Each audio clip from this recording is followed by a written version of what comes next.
The night was quiet across the whole planet. Billions of people were asleep in their beds. Children were tucked under blankets in thousands of cities, towns, and small villages. The world was calm. There was no storm coming that anyone could see. There was no warning. There was no sound. There was nothing at all to tell anyone that something was about to happen that would change humanity forever. It was the year 2247, and Earth had been talking to aliens for 5 years. The Galactic Council had made contact in 2242. They came with smooth voices and careful words. They said they were the oldest and wisest group of civilizations in the known galaxy. They said humanity was being observed. They said that one day, if humans proved themselves ready, they might be allowed to join. People on Earth had been excited. There were parades, there were speeches. Leaders shook hands and smiled at cameras. The scientists worked day and night to understand the technology the Council had shown them. It felt like the beginning of something wonderful. Nobody knew the Council had already made a different kind of decision. Behind closed doors, in cold rooms on a distant world, 17 alien species had sat together and looked at the data on humanity. They had watched human history. They had studied human wars, human science, human will, and human speed of growth. And they had come to a quiet and careful agreement. Humanity was ascending too fast. Humans were too aggressive, too emotional, too stubborn, and too clever. Left alone, they would become a problem. The Council did not want a problem. So they decided to cut the roots before the tree could grow too tall. On the night of March 14th, 2247, Council ships moved into position above Earth. The ships were invisible. No radar saw them. No satellite detected them. No soldier heard an engine. They came in like shadows. Spread out over every continent, every ocean, every corner of the planet. They held position above schools and neighborhoods and apartment buildings and farmhouses. They waited until the deep hours of the night when nearly every child on the planet was asleep. Then they began. It took 11 minutes. In those 11 minutes, 40,300,000 children between the ages of 4 and 12 were taken from their beds, their rooms, their homes without a sound. A parent sleeping in the next room heard nothing. Siblings in the same bedroom saw nothing. Security cameras recorded only empty rooms. And then the ships rose back into the sky and disappeared into the dark between the stars. By morning, Earth was screaming. A mother and soul walked into her daughter's room and found only a small blanket and a stuffed bear. A father in Lagos ran through his house calling his son's name until his voice broke. In a town in Brazil, a woman stood in the street holding a pair of tiny shoes and could not speak. The same scene played out in every city, every country, every language on the planet. Millions of empty beds, millions of missing children, and no answer for any of it. The world's government scrambled. Emergency calls were made at every level. Military satellites were redirected. Every space agency on the planet was pulled into emergency meetings. The scientists and generals and presidents all sat in the same rooms trying to understand what had happened. The early theory was some kind of mass illness, some chemical event, something human. It took 4 days before the evidence pointed to space. 4 days before the words were spoken out loud in official rooms. The children had been taken by something that came from above. The Galactic Council, the smiling, generous, wise Galactic Council, said nothing for 3 months. At 3 months of silence while Earth fell apart. Governments that had been unified for 30 years began to break at the edges. Nations blamed each other for failing to detect the threat. Old arguments that had been buried came back to the surface with new anger. People stopped going to work. Schools were empty not because children were gone, but because the adults could not function. The hospitals filled not with sick bodies, but with people who had simply stopped being able to carry the weight of what had happened. The global birth rate dropped almost immediately. Couples who had been planning families stopped. People who already had children never let them out of their sight. A kind of silent madness spread across the planet that no doctor could name and no medicine could fix. Then the message came. It appeared on every broadcast channel, every government frequency, every public screen. It was in all major languages. It was delivered in a flat, emotionless voice that clearly belonged to no human being. It said, "The children have been relocated for the purposes of galactic stability. Humanity has been assessed and found unfit for council membership at this time. Do not attempt to pursue. Your vessels cannot reach us. You do not have our permission to grieve publicly. This matter is closed." That was all. There were no coordinates, no names, and no proof that any of the children were alive. No explanation of where they had been taken or what would happen to them. Just a short, cold paragraph delivered as if it were a weather report, and then silence again. The reaction on Earth was unlike anything in recorded history. There are no good words for what a species feels when it learns that its children have been taken by the powerful and the distant and the indifferent. There was grief, yes. There was rage, yes. But underneath both of those things was something deeper and harder. It was the feeling of total helplessness, because the Council was right. Humanity had no ships that could cross the distance.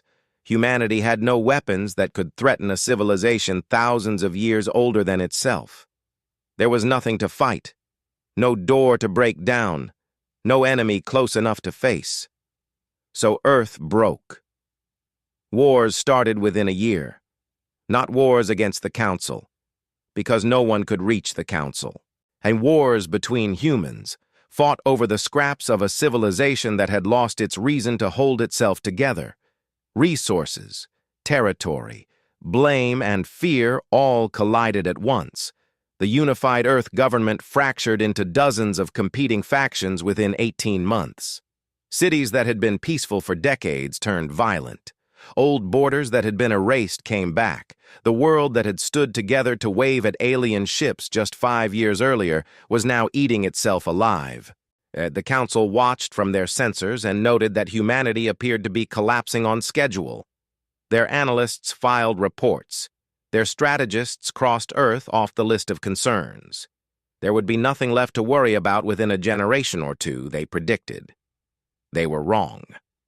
Because in the ruins of what was breaking, something else was also beginning.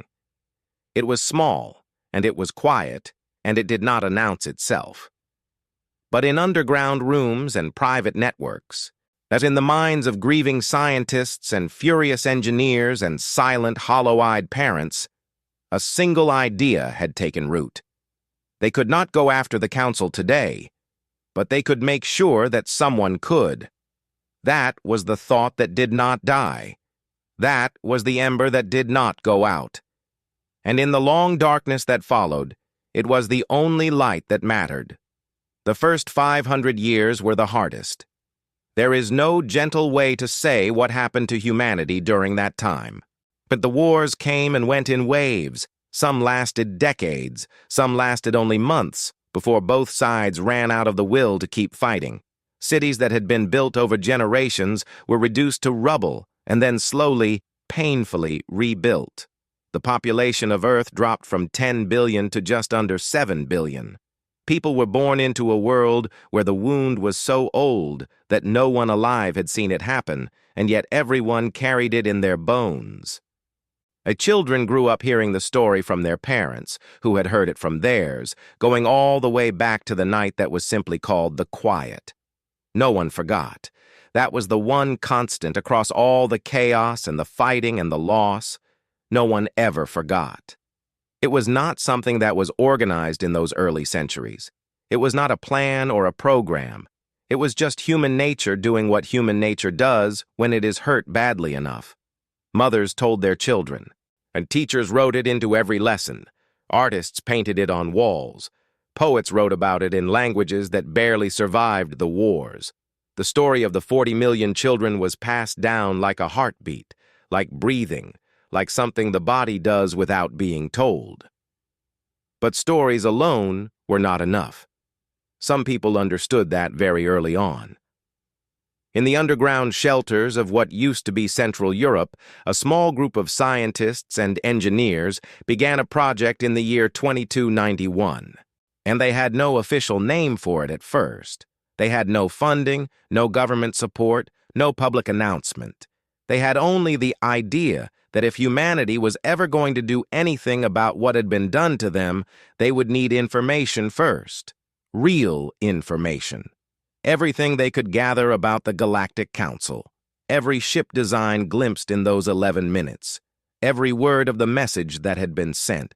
Every piece of their own technology that could be reverse-engineered.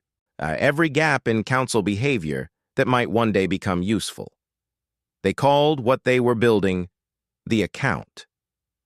Over the next 2 centuries, the account grew from a collection of notes in a single room to the most carefully maintained database in human history. It was copied and hidden across dozens of locations. It was passed between trusted people the way old families pass down land. When wars destroyed one copy, 3 more existed somewhere else. It survived floods, famines, and political collapses, and at least 4 separate attempts by frightened governments to shut it down. It could not be killed because too many people believed in what it stood for. The account did not just collect data, it collected purpose. Then, in the year 2801, a woman named Sarah Voss stood up in front of what remained of humanity's largest surviving governing body and gave a speech that people would quote for the next 1,200 years. She was an engineer by training and a philosopher by reputation. She had spent 30 years studying the account and the fractured state of human civilization at the same time. She was not loud when she spoke. She was not angry. She was something more frightening than either of those things. She was completely calm. She said that humanity had 2 choices. It could keep breaking itself into smaller and smaller pieces until there was nothing left worth saving. Or it could decide, right now, to become something the Galactic Council had never once considered it could be. She said the Council had made one very large mistake when they took the children. They had assumed that grief would destroy humanity. They had not considered that grief, given enough time and direction, becomes something else entirely. She called what she was proposing the Reckoning Compact. It was not an army. It was not a weapons program. It was a promise that every human being, every generation from that point forward, would live their life as part of a single long purpose. Science, engineering, intelligence, patience. The compact would function like a river. Each generation would add to it and pass it on. No single person would see the end. But the end would come. Most people, to everyone's surprise, said yes. It took another generation to fully organize. It took another after that to stop the last of the major wars. But by the year 2900, then something remarkable had happened. Humanity had stopped tearing itself apart. Not because the pain was gone, because the pain had been given a direction. The science moved fast once it had the full weight of human civilization behind it. Faster than light travel was cracked in 3112 by a team of physicists who had been working on the same problem across 6 generations, each one building on the notes of the last. When the first human ship crossed the boundary of the solar system in 11 hours instead of 11 years, the crew sat quietly in the cockpit and said nothing for a long time. Then the captain, a woman named Dara Osei, pressed her hand to the cold glass of the viewport and whispered the names of 2 of her ancestors who had been taken on the night of the quiet. She had memorized their names. Everyone did. Stealth technology followed in 3289. So weapon systems that the Council would not have recognized as weapons followed after that. The human mind, once fully committed to a single problem, is a relentless thing. The compact fed that mind and pointed it in one direction for century after century without wavering. But the most important decision came in 3301. It was quiet and strange, and nobody outside the compact fully understood it at the time. Humanity went silent. Every transmission stopped. Every outgoing signal was cut off. Every probe that had been sending data back toward inhabited council space was shut down.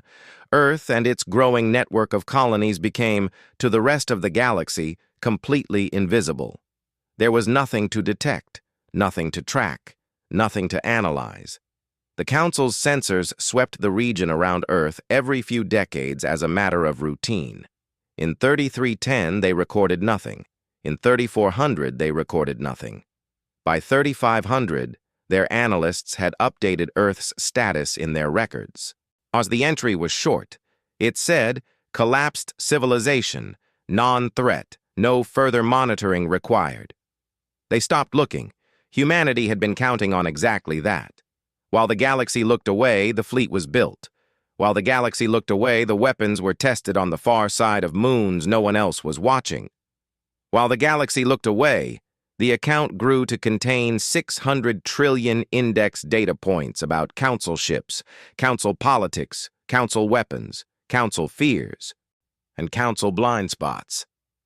And while all of that was happening, something else was unfolding in the dark spaces between star systems. Something the Compact had been tracking for centuries. The children who had been taken were long dead. But their children were not, and their children's children were not. Across 2,000 years and dozens of generations, the blood of those 40 million had spread quietly through council civilization.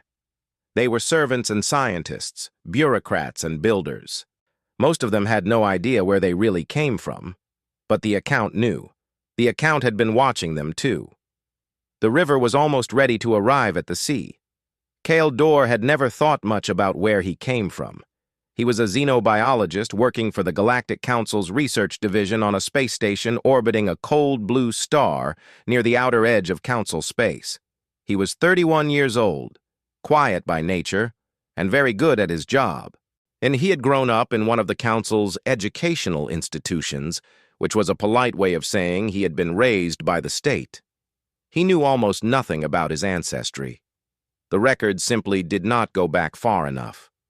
At some point, many generations ago, his line had originated as what the Council called a labor acquisition, which was an even more polite way of saying something none of the Council's official documents ever said plainly. He had never questioned it. It was just the world as it was. In 4103, he was studying background radiation patterns in deep space when his instruments returned something that made no sense. Buried inside the static of the universe, layered under frequencies that no natural object should produce, was a signal. It was structured. It was intentional. And it had clearly been sitting there for a very long time, waiting. It took him 4 years to decode it. He worked on it alone, in private. Thus, because something in his gut told him that showing it to his supervisors would be a mistake he could not take back. He was right about that, though he did not yet know why. When the last layer of encryption finally gave way in 4107, he sat back in his chair and read the message 3 times. Then he sat still for a long time without doing anything at all. The message said, "Your great-grandmother's name was Lily Chen. She was 7 years old when they took her. She was from a city called Shanghai on a planet called Earth. We never stopped looking for her. We never stopped looking for you. We have been watching over your line for generations. We are almost ready. When you receive this, trust no one inside the Council. Look for the others. You are not alone. We are coming. Earth." Cale did not know what Earth was. The word was not in any standard Council database. He searched quietly, carefully. Through obscure historical archives that most people never accessed, and he found a short entry buried under the classification of collapsed civilizations. It described a small, primitive species from a minor solar system that had briefly attempted space exploration before its civilization disintegrated. There was no further information. The entry had not been updated in over 600 years. Someone had made sure the records stayed thin. He found the others the way the message had told him to, through a series of hidden signal patterns he could now recognize because he knew what to look for. Over the following months, he made contact with 312 people scattered across Council space. They were engineers, administrators, medical researchers, low-level military officers, data archivists, and in one case, a personal aide to a senior council official. They were all different ages, a different species by appearance because generations of life in alien-run institutions had shaped them in different ways. But underneath the surface, the genetic markers were there. Earth had been tracking those markers for centuries. They were all descendants of the 40 million. Most of them were stunned. Some wept. Some were angry in a way that had nowhere to go at first. And a few did not believe it and had to be shown the evidence piece by piece before something inside them clicked into place. But all of them, once they understood, asked the same question. What do we do now? The answer came from Earth in the form of a detailed set of instructions that had clearly been prepared a very long time ago by people who had thought very carefully about this moment. The instructions were precise and patient, and asked nothing dramatic from any of them yet. Feed us information, fix small things, leave certain doors unlocked, point certain sensors in certain directions, do nothing that draws attention, be invisible, be patient a little longer. Most of them could do that. They had been invisible their whole lives. Kale's role was specific. His access to the research division's communication systems allowed him to do something that would turn out to be one of the most important things any single person contributed to what was coming. Over the next 11 years, he quietly intercepted and recorded every rotation cycle of every targeting frequency used by the Council's orbital defense grid around Velshar, the Council's capital world. He packaged that data into tiny compressed signals hidden inside routine scientific transmissions and sent them toward a region of space that looked completely empty. He trusted that someone on the other side was listening. The message had told him they would be, and the message had known his ancestor's name, so he chose to believe. He was not wrong. Back in the Sol system and across 14 human colony worlds, the fleet that would be called the Reckoning Fleet was in its final 40 years of construction. The ships were like nothing in the Council's records because they were not supposed to exist. Every design had been developed in complete isolation from galactic knowledge, then improved beyond what the Council's best engineers would have predicted was possible for a supposedly collapsed species.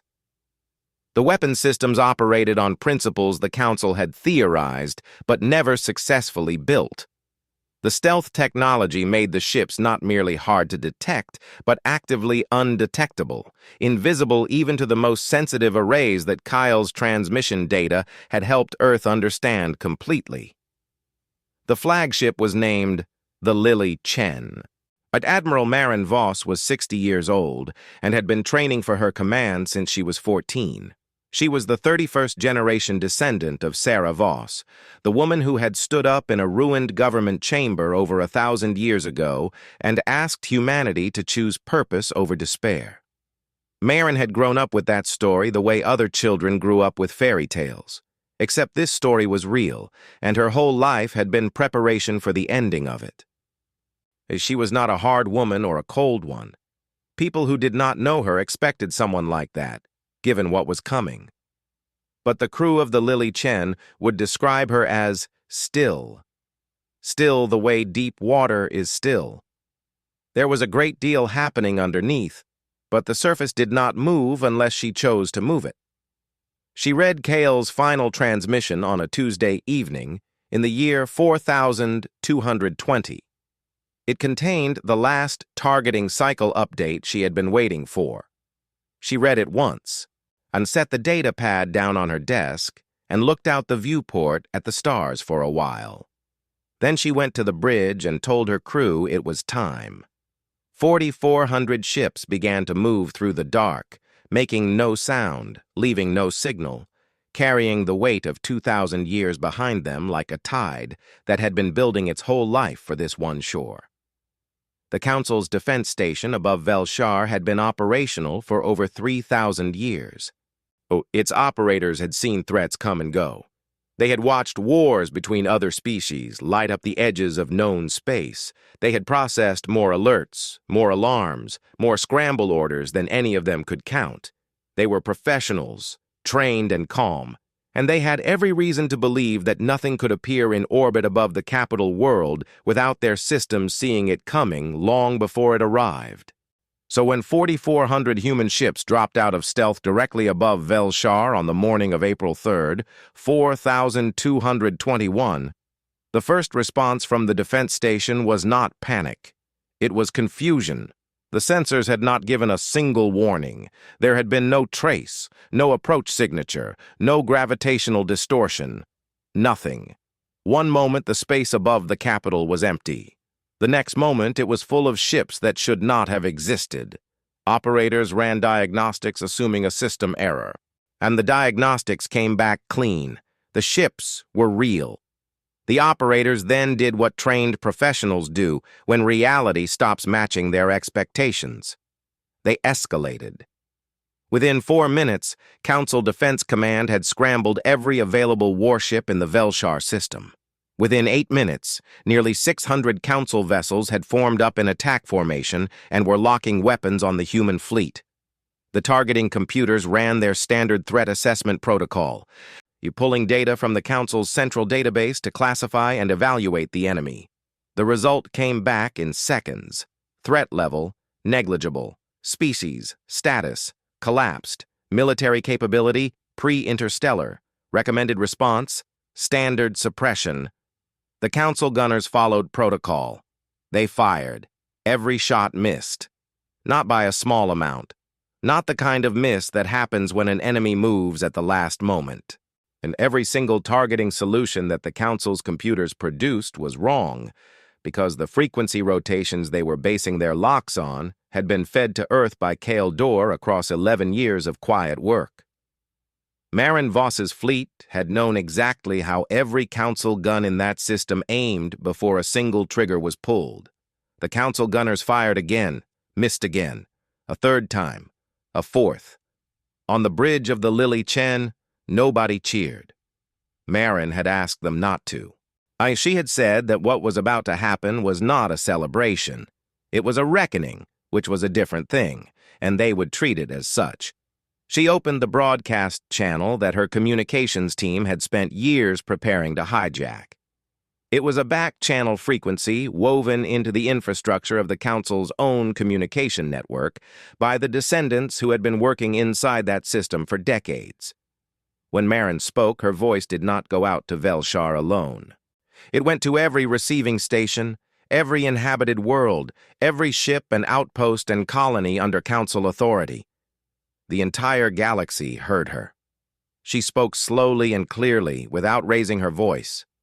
She said, "We are humanity. You took our children 1,974 years ago. You called it galactic stability. You called us unfit. You told us we did not have your permission to grieve. We want you to understand something. We never stopped grieving. And we also never stopped working. For 2,000 years, while you watched your sensors and saw nothing, we were building. We learned everything about you, your ships, your weapons, your politics, your fears. We are not here to destroy you. We are not what you told yourselves we were. We are here for what you took. You have 1 hour to begin providing full records on every child you abducted and every descendant of those children living in your space today. 1 hour. After that, we will ask less politely." Then she closed the channel and waited. The Council went into emergency session in their central deliberation chamber. All 17 member species were represented. The debate was fast and not particularly thoughtful. 12 of the 17 voted to continue the attack.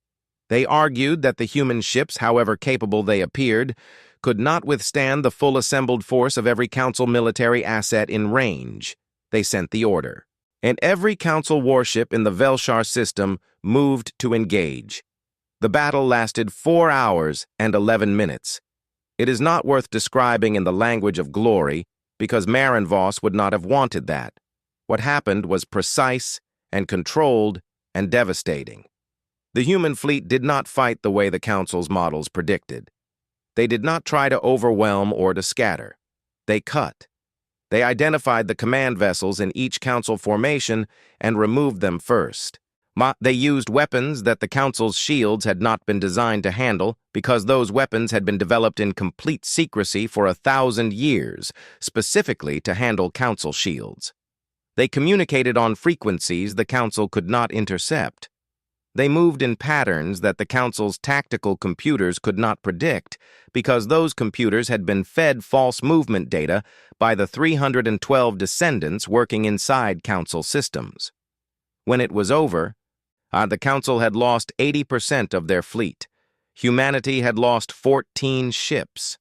5 of the 17 Council species immediately requested negotiation. The remaining 12 sat in silence for a while before joining them. Marin brought her ship into close orbit above the capital and accepted the call. The face that appeared on her screen was old and carefully neutral. It represented the senior speaker of the Council's primary deliberation body. It offered condolences. But it offered explanations. It used the word regrettable several times. It suggested that perhaps both parties could find common ground moving forward. Marin let the speaker finish. Then she spoke. She said humanity's demands were not complicated. She wanted full records on all 40,300,000 abducted children and every living descendant located anywhere in Council space. She wanted all people of human descent in any form of forced labor or involuntary service released immediately. She wanted a public broadcast sent to every civilization in the galaxy stating clearly what the Council had done and why. She wanted the Council's practice of suppressing emerging civilizations through their observed candidate system ended permanently because Earth had reviewed the account and knew it had not been used on humanity alone. She paused after that, and then she said, "We also want an apology from every species that voted yes. Not a statement, not a declaration, an apology. You will figure out what that looks like." The Council speaker was quiet for a moment. Then it asked, very carefully, what humanity intended to do with its fleet after these demands were met. Marin looked out the viewport for a second before she answered. When she turned back, her face was calm. She said, "Go home. We built this fleet to come here, not to stay. That we are not interested in your empire. We are not interested in your seat at any table. We want our people. After that, you will leave us alone, and we will leave you alone. And every civilization in this galaxy will know what happens when someone decides to silence humanity." She closed the channel. Outside the viewport, the stars were very still. The records the Council handed over filled 17,000 data drives. It took 3 months just to organize them. Teams of human archivists and historians and genealogists worked in shifts around the clock aboard a station that had been set up in neutral space between the Velshar system and the edge of Council territory. They worked quietly and carefully, the way people work when they understand that what they are touching is sacred. Every file was a name. Every name was a child. Every child had become a family, a line, and a thread running through 2,000 years of history in a civilization that had never known where that thread began. The Homecoming Bureau was established on the first day of 4222. Its mission was simple to describe and enormous to carry out. Find every living descendant of the 40,300,000 children taken on the night of the quiet, make contact, explain the truth, offer them a choice. The Bureau employed over 400,000 people across 12 years. They worked in every corner of Council space, traveling to worlds whose names most humans had never heard, sitting across tables from people who did not look like the humans in any history book, but carried something unmistakably familiar when you looked at the data. Some of those people cried when they were told. Some laughed, which was also a kind of crying. Some sat in silence for a very long time. Some said they had always felt like something was missing without being able to say what it was. But after 2,000 years, the descendants numbered approximately 900 million people. The Bureau did not push anyone. It offered. It explained. It gave people the time they needed. Some wanted to know everything immediately. Some asked for the information in stages because some truths are too large to hold all at once. The Bureau had been prepared for all of it. The people who ran it had been trained not just in logistics but in patience, which was perhaps the most human skill of all by that point. About 300 million chose to come to Earth. The ships that carried them home were not warships. The Reckoning Fleet had done its work and was already beginning its long journey back to the Sol system, where most of it would be decommissioned quietly. The ships that carried the descendants were large and slow and built for comfort rather than speed. The journey for some of them took months. Families traveled together. People who had just learned they shared ancestry traveled side by side and got to know each other across the long, dark distance of space. When the first of those ships entered the Sol system and Earth came into view on the observation screens, the passengers pressed against the glass without anyone telling them to. Most of them had never seen it before. Many of them wept. It was a blue and green world, and it did not look like anything special from a distance. But it was theirs, and they had not known it was theirs until recently, and that made it the most extraordinary thing any of them had ever seen. Earth received them the way it had been preparing to for a long time. Cities had been expanded, new districts had been built, resources had been organized. But more than any of that, the people waiting on the ground had spent years talking about what it meant to welcome someone home who had been gone for 2,000 years. And they had argued about it in public forums and in private homes, and in the chambers of government. They had not always agreed, but they had landed on something simple in the end. They would not treat the returning descendants as guests, and they would not treat them as strangers. They were family. Family that had been separated by an act of violence and returned by an act of will. That was all. The 600 million who chose not to come to Earth were also family, and their choice was honored completely.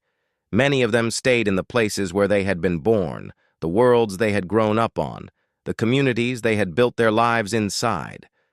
But they were no longer unprotected. They were no longer unrecorded. They were citizens of documented human heritage, and every civilization in the galaxy now knew what happened to people who treated human heritage with contempt. Nobody tested it. Akale Dor came to Earth on a mid-sized transport ship with 40 other people from his station. He had not known any of them 2 years earlier. He felt close to all of them now in the way that people feel close when they have shared a secret and then watched it become history. He was brought aboard the Lily Chen before the flagship returned home, because Marin Voss had asked to meet him. He had expected something formal, and she met him in a corridor near the ship's memorial hall and shook his hand and did not say much at first. Then she walked him into the hall. It was a long corridor with dark walls. Every centimeter of every wall was covered in names. 40,300,000 names, carved into panels that had been installed piece by piece over the years, as the account's records were verified and confirmed. The names were in every human language that had existed in 2247. And they were in small print, because there was no other way to fit them all, and even so, the corridor stretched further than seemed possible from the outside. Kale walked slowly. He was looking for one name in particular, and he found it about halfway through, on a panel near eye level. Lily Chen, age 7, Shanghai, Earth, March 14, 2247. He stood in front of it for a long time. He did not say anything. He reached up and placed his hand flat against her name on the wall and held it there. And the ship was quiet around him. The crew that passed through gave him space without being asked. After a while, Marin came and stood beside him. He told her that he still did not know where he belonged. Council space was the only home he had ever known, but it did not feel like home anymore. Earth felt like a story rather than a place. He was not sure he was one thing or the other. Marin said that was the most human thing he had said since they met. And he thought about that for a moment, and then decided she was right. On the 2000th anniversary of the Quiet, which the world had renamed Remembrance Dawn, Earth transmitted a single broadcast across every frequency that could carry a signal. It was not a speech. It was not a threat. It was not a record of the battle or the demands or the victory.